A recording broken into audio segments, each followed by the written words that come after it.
damage is done. All I want is a conversation. No need to do any more. Hello everybody, and welcome back to Beating Plants vs. Zombies 2 with only 25 SUNCOST plants, Part 3. On our previous episode, we added butter to the Wild West, and then exploded inside the zombies in Frostbite Caves. And also added butter there too. And moving on to the fifth world, the Lost City, which is generally considered one of the easiest worlds of these typical challenges, due to the fact that it comes with its own sun production. However, since all of my plants cost the lowest possible amount that isn't zero, this whole addition doesn't really remotely affect me. And as promised last episode, I am finally going to be permanently adding Scaredy Shroom to the team, so I can stop subbing it in all the time, leaving it as our sole ranger for pretty much the rest of the challenge. And as mentioned last episode, Scaredy Shroom is rather powerful, as it's basically a 25 SUNCOST shooter that when plant fooded, fires a rapid attack alongside all other nearby Scaredy Shrooms, making its plant food effect actually one of the better attacks in the game. We're introduced pretty early on to the Shovel Zombie, which stands as a rather dangerous combatant to us, due to its infamous ability to completely ignore all frontal projectile damage, making Scaredy Shrooms against them entirely useless, and digging up plants and throwing them behind itself instead of a standard attack most times. Though we can still hit them with buttercups, both on their way out after being shoveled, and if we just plant them in a way next to them so they try to eat them instead of a shovel. So, also, we can just plant potato mines and have them blow themselves up with them. Oh, fuck. Moving on though, there were still a few other zombies we would need to be wary about in the Lost City, but for now we were cruising fairly easily. Our first interesting day comes on day 12, where we're tasked with producing at least 5,000 sun. We can easily pass this with sun shrooms, but since I've already proven it is possible to use only sun tiles on it, on my other challenges to do this without any other sun producers, I give it a try anyways, and thanks to Buttercup it's not even close. Day 13 and 14 were real days, I just used illusion to trick you into thinking they were conveyor belts that didn't count.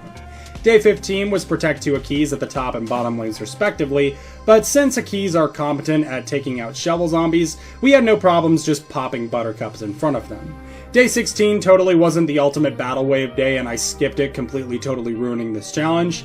And day 17 introduced the tent imps, which just present me with the unfortunate reality that I will never be able to use Tomb Tangler on this world, even though a buffed Tomb Tangler can be used on tents. In any case, we can easily just keep the imps off our sun tiles with buttercups. And speaking of zombie types, the Umbrella Zombie came shortly after the Shovel Zombie did, which initially may not seem like any issue to me at all, as my Scaredy Shrooms can hit it just fine. However, out of all the zombies, my Buttercups so far have been able to hit directly almost everything. However, when it comes to Umbrella Zombies, they can't, and won't even react if they get bitten by one either. They can still get buttered by leftover gobs if it left on the floor, but the fact that they're incapable of defending themselves against lone umbrellas makes them the first actual counterforce of adding butter.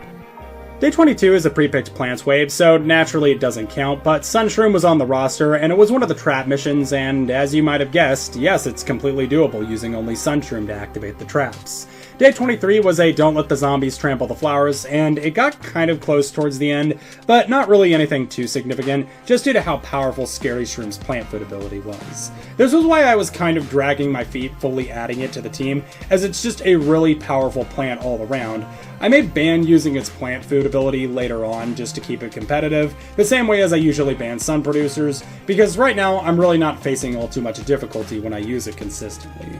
The Dragonfly Carriers, which came a few days ago, along with any flyers for the rest of the challenge, present a pretty consistent problem for me though, largely because they can shut down 3 entire lanes of Scaredy Shrooms by just getting over them with their speed, requiring me to either waste a lawnmower or waste a plant food just to get rid of one of them if they make it to the back lane. Day 26 being extremely close, with the introduction of the Crystal Skull Zombies, who blast anything in front of them in combination with the Dragonflies, left me desperately planting Buttercup towards the end and just barely able to stop the Buckethead at the end of all things with just more butter.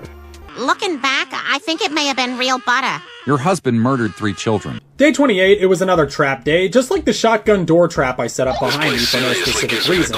Day 29, the Lost City finally decides that it wants to start fighting seriously, and sends me Gargantuars as well as Dragonflies and other generally unpleasant zombies that I have to consistently re-coordinate to fight off.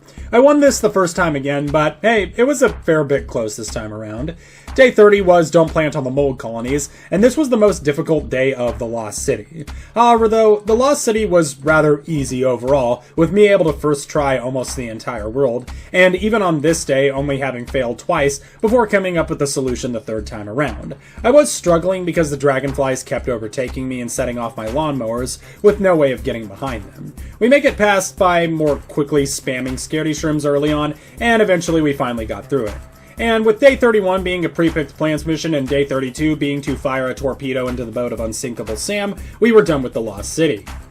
And opening into Far Future, we were obviously not going to struggle at all early game, even when some of the earlier mechs came along. We do get jetpack flyers early on, which I've already brought up that are a potential hazard due to the fact that they bum rush my back defenses, temporarily stopping all scaredy shrooms, but since, unlike dragonflies, which are separate from the zombie they carry, the jetpackers are the whole zombie, and they don't really have all that much health either. All in all, nothing's really that big of a deal early game, and we probably just smash our way through every day, with even the Sunbombs day not being an issue at all, as once again, our plants literally cost less than what you would find under a vending machine.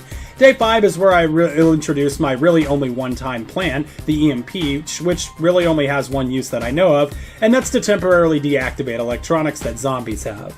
There are a few other robotic zombies in the game that I know of that EMP might work on, but largely we probably won't be hearing from it again after this world until the modern day. And things escalate fairly normally in Far Future without a hitch, with me able to actually beat waves for the first time in a challenge in a long time, and me generally not struggling with any of the zombies, which was only amplified by Scaredy Shroom's plant food being used on the power tiles, causing me to basically wipe entire waves multiple times with a single plant food. It was so powerful that I decided to ban the usage of it outside of complete necessity, at least for the rest of Far Future, starting on day 10, which was a horrible day to start, as it also introduced the disco mechs. Mechs that, although very tanky on their own, also call down several flyers every now and then, which further threatened to shut down my scaredy shrooms in the back. This can be very dangerous without using plant food, and despite this, for the moment, this was exactly what we needed to keep the fights interesting, with me actually starting to tactically use my lawnmowers again and actually hold my breath a little bit. This led to me starting to employ potato mining more consistently again to get rid of the mechs, while also loop stunning them with Buttercup and EMP. Yeah, mechs become infinitely less intimidating if 80% of the time I'm jamming their systems with either shock therapy or jamming their systems by buttering their systems and then randomly exploding them. The football mechs come by not much later, threatening to do nothing more than really just mess up the symmetry of my lawn, as even though I've probably said it like 10 times now, but literally everything I have is dirt cheap. But aside from that and being really tanky, they can't quite do much once I start shaking my peach on them. Day 15, defend 3 annoying oranges, not a problem at all for us, as Buttercup more than easily satisfies the defense request while they destroy anything that we miss. Got this futuristic laser gun. Day 16, another plant asked me out on a date, so I murdered them. Day 17, pre-picked plants, I also ate the plant that I just murdered. Day 18, sun production missions aren't as easy on me as they are in my other playthroughs, because both the sun shrooms are fairly weak sun producers, and sun doesn't really play too much of a role for my plants altogether. However, it's still more than doable, and we make it through it roughly the first try, no issue. Day 19, sun bombs and tons of mechs, and it almost causes me to use Scaredy Shroom's plant food again, but I muscled through it and additionally made use of the sun bombs to blow up the remaining mechs. Day 20 is Starfruit protection, and usually I would struggle with this day, as it calls for me being needed to protect on 2 fronts. 1, protect the Starfruits, and 2, protect from the imps that spawn behind them, but since we can get a lane of Scaredy's and Buttercups down really fast, this day really gets easily first tried. Day 21, at last, some difficulty. I'm tasked with producing 5,000 sun while also not having more than 16 plants. The plan for this generally being to pop sun shrooms on all 4 of the square power tiles and frequently plant food them. The problem is we have the disco mechs to deal with and not really a competent amount of Scaredy Shrooms to deal with them. Thus, leaving our only option to spam them with Death with Butter, as although the Butterglob's Buttercup slings won't be targeted by the flyers, if I cast its plant food effect, the Butter Ram will hit them and has a significant chance to instantly destroy them too. We give that a few tries and eventually we make it through. Day 22, plan your defense. It took more time planting all the plants down than it took for me actually beating the wave. Butter and Scaredy Shroom, bada boom, it's done. Day 23, never have more than 15 plants. Fortunately, we can survive this with just 2 lanes of Scaredy Shrooms if we tactically use other lesser abilities too. All in all, first tried it once again. Day 24, a whole horde of mechs come, but since I have no limits on my scaredy shrooms, I can just plant them endlessly while also endlessly stalling with butter and peaches. Due to the power tiles, I did accidentally also plant food a scaredy shroom towards the end, because it was also on one, but since I was going to win this pretty perfectly regardless, just using the buttercups, I decided to not count it. And with the only thing left to do was to tell Dr. Zombos to stop roleplaying as Mecha Man, as he doesn't have the required Riz amount, we were done with Far Future, and I decided to call it here for this round, and just like that, we had easily made it through both the Lost City and the Far Future without much resistance for either, which shouldn't be too surprising, as both the worlds grant plant buffs instead of debuffs, leaving us with only really nasty worlds ahead of us though. Still, I was fairly optimistic that things would work out in our favor.